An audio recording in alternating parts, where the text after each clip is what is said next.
Can an ideal marriage fall apart in an instant seemingly out of nowhere? Absolutely yes.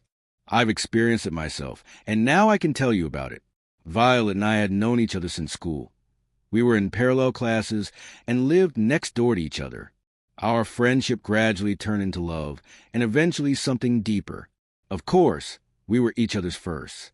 She waited for me to return from the army.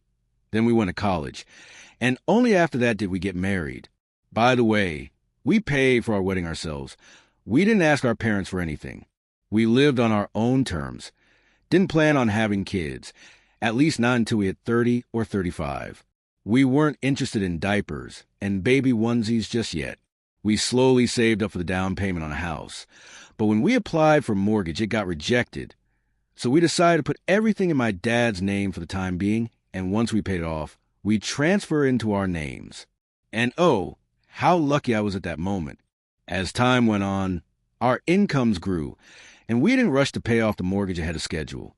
We bought one car, then another. But since I was working for myself as a programmer, the purchases were made in my parents' name to avoid any questions about our income. Why did we register anything under Violet's family name? Well, there wasn't anyone to do that with. Her parents had died in a car crash when they swerved into oncoming traffic on a slick highway. It was a massive loss for both Violet and me, because I had grown to love and respect them deeply.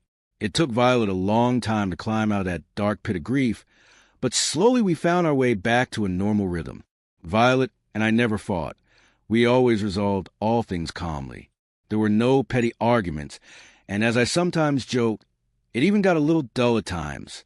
Then one day, something happened that I couldn't quite grasp. Out of nowhere, Violet had a meltdown. It seemed like there was no reason for it. She always went to the supermarket alone, shopped, loaded the cart into the car, and then brought everything into the house. I didn't mind doing that. It was easier for both of us. But this time, when I struggled to drag the cart to the car, she started yelling at me. "And these damn bags! I could have totally broken my back," she snapped. I tried to comfort her, but she pulled away, wiping away angry tears. "If you'd just called me, I would have come, and you could have figured it out yourself for once in your life," she yelled, suddenly standing up and heading for the door. "Where are you going?" I asked.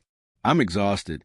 I'll stay with Aurora for now," Violet said, cutting herself off before leaving. Honestly, I've never felt like more of a fool. Out of nowhere, she snapped at me and walked out. Seriously? Did she leave over something so trivial? I'm not an idiot. I knew there had to be more to it. But honestly, I didn't want to dig into it. She'll come around and tell me when she's ready. That's what I thought. A month went by without a word. I tried reaching out, called, texted, but Violet didn't answer. By the third week, I gave up. The silence stretched on for another 2 weeks.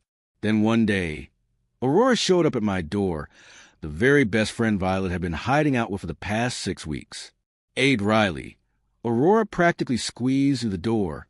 I eyed her with a mix of curiosity and discomfort. I'd never been particularly fond of her, but now she rubbed me the wrong way even more. "What's up? Did Violet send you?" I asked.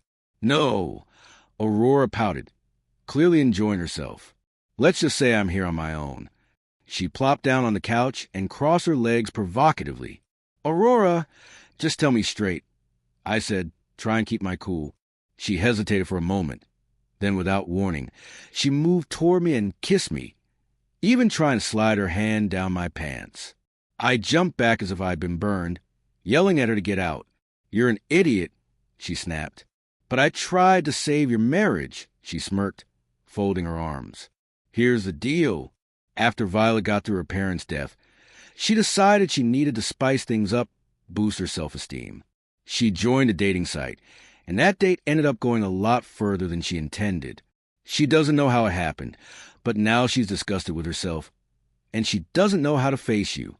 But hey, if you cheated on her, maybe you could have started over." Aurora gave me a wink and a smile, as if she was proud of herself. "So what's your point of view from this height?" she asked.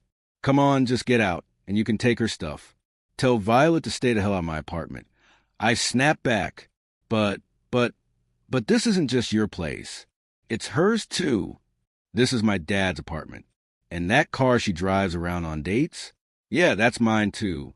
Just have them drop the keys in the mailbox and stay the hell away from me. With that, I ushered Aurora out the door and slammed it shut behind her.